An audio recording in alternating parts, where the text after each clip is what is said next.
All right. So can you talk about the formation of the 1200 Hobos crew? Sure. So that's pretty easy, man. Skip, just me and Skip, and we were well, the catalyst is actually Demolition Pumpkin Squeeze music by Cuber. And it was in Rap Pages, and here's the article and here's the tape. And so got the tape, and I remember we were listening to the tape like, motherfucker, god damn, like it's like fuck shit. Like you could tell it's not tracked, it's just him with 2 or 3 turntables. Fuck. And then I'm like, so let's make a mixtape. And then so me and Skip actually moved from a neighborhood called Waller Hills out to where I lived in Forest Park. Like like one of the first apartments I had, and it was just me and him working on this tape. And so he worked at Burger King, I worked at La Rosa's, his pizza place. We'd get off at 11, we'd work till like 4 a.m, go to sleep. And so when we're finishing the tape, here's where you send it at Rap Pages and shit. And you had to put some information in there. And I'm like, well, what do we call it? Like Mr. Dibbs and DJ Skip. And he's like, nah, like, so we're like hobos. We just hang out and scratch all night. And I'm like, 1,200 hobos. And he's like, yeah. So that was literally, he came up with it. We kind of bounced it around like 1,200 hobos. Let's go with that. And then we took a picture at the radio station where we had like a community radio show, and then shoved it in an envelope, in another envelope, wrapped it up with duct tape, literally, and then took a piece of painter's tape and wrote the address on there and sent it. And then a couple weeks later, got a message from Avani Karan from Rap Pages, and he was like, we're putting this shit in there. And then that was it. Like, it went from there. Like, that was just me and Skip. What was your reaction when you got the notice that it was going in? It was the greatest day of my life up to that point. Like, we were going to, there's The Source and there's Rap Pages. And we were more partial to Rap Pages because that was a Flint publication. And, Larry Flint, Cincinnati Hustler. And so we were stoked on that. In our mind, it was because Larry Flint made it happen. That's not what happened. Avani did, but still. When I told people I was a fucking liar for like 4 months, you're fucking lying. You're fucking lying. There's no way you're going to be. I'm telling you, I've talked to Avani like 15 times, and then like Avani hooked me up with like Babu and Rhetmatic. And so I'm trading tapes with dudes, before it even comes out. Then it comes out and they're like, oh, wow, you guys are in there. Yeah, we're fucking in there. And so that was the beginning. That's where it went from one to fun. How did the 1,200 Hobos crew grow to be so big? So, okay, it's funny. I literally just had that exact question. Signify asked me that the other night. He was like, where'd you come up with that? So, I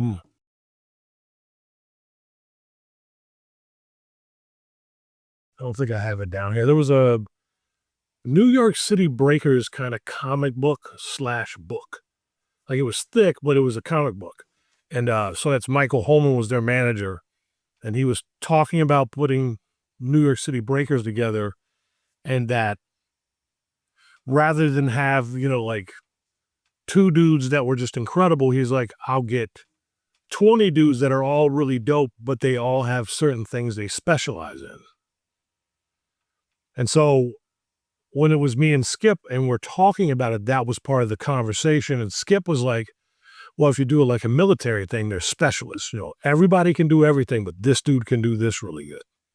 So that's how we approached it. So as we picked up members, you found out like this dude was super dope at this. And then we randomly decided that it didn't need to just be DJs. That's cool and everything, but we thought it would be stronger if we included everything.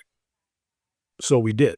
So we had B-boys, we had grafters, MCs, and DJs. And so I would bet there was a point where there was more than 50, because I would go to cities. And so like the rule would be it had to go through me or Skip. And then it'd be like me, Skip, or John Doe. And then it'd be like someone would give someone else permission. And I'd be like in North Carolina, and a dude would come like, hey man, I'm DJ Rubberhand from fucking, North Carolina. I'm a 1200 hobo. And you'd be like, oh, really? That happened a lot. Where dudes would swear they were 1200 hobos. I'm like, I don't know how the fuck that happened. And they'd be like, DJ fucking Fact-Face put me in. I'm like, well, who the fuck is that? So you would find like 3 or 4 names, and I'm like, I don't know any of them. How could they all be hobos if no one went through me, Skip, or so, Yeah, but at the end of the day, I really wasn't mad because we had fucking numbers. So like, if there was a beat juggling thing, we had dudes that could juggle and fuck you up. You know what I mean? We had everything we needed. And I mean, technically we still do. It's funny, like, there's still a lot of dudes that rep it super hard. Right. So some of the major names that we know, 6'2", Dose One, Gel, Signify, Buck 65. Buck 65, abilities, right? Abilities, Idea, Slug,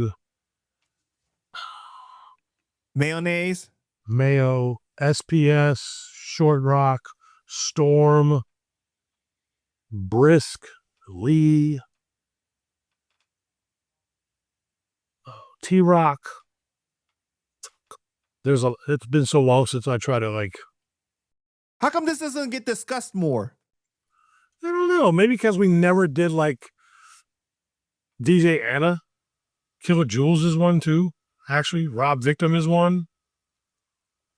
Because I feel like even some of the most hardcore fans of yours told me, they're like, yo, make sure you ask him about this specifically, how it came about, how there's so many people, all the stuff. It's like, shouldn't this information already be out there? Well, I feel like the thing that we fucked up is we never did like, of course there's these 2 mixtapes, right? But we never did. Oh, John Doe, from here, he was the 3rd fucking hobo. Yeah, John Doe. We never did like a record. Like, now trust me, there were moments where it was tried. Because like John Doe would turn his shit, I got something right now.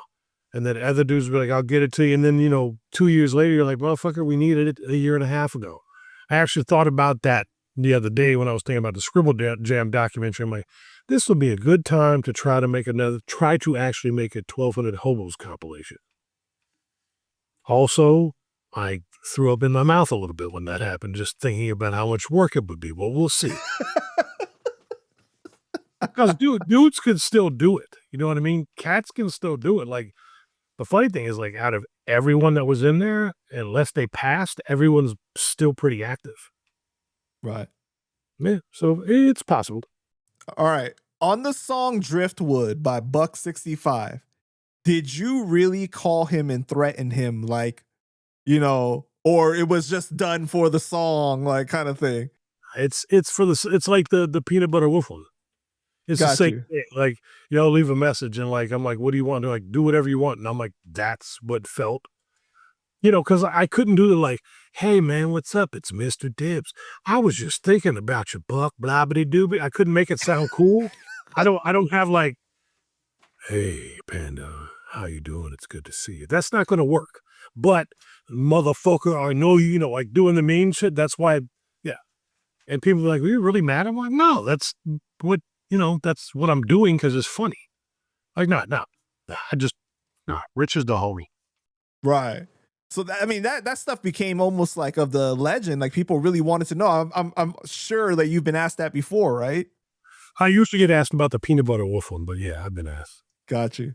Yeah, me and Buck, we shared we have a baseball thing together. Like, I was a catcher and he's an incredible pitcher. So despite hip hop, we always end up like most of our conversations start with some dumb shit we saw with baseball.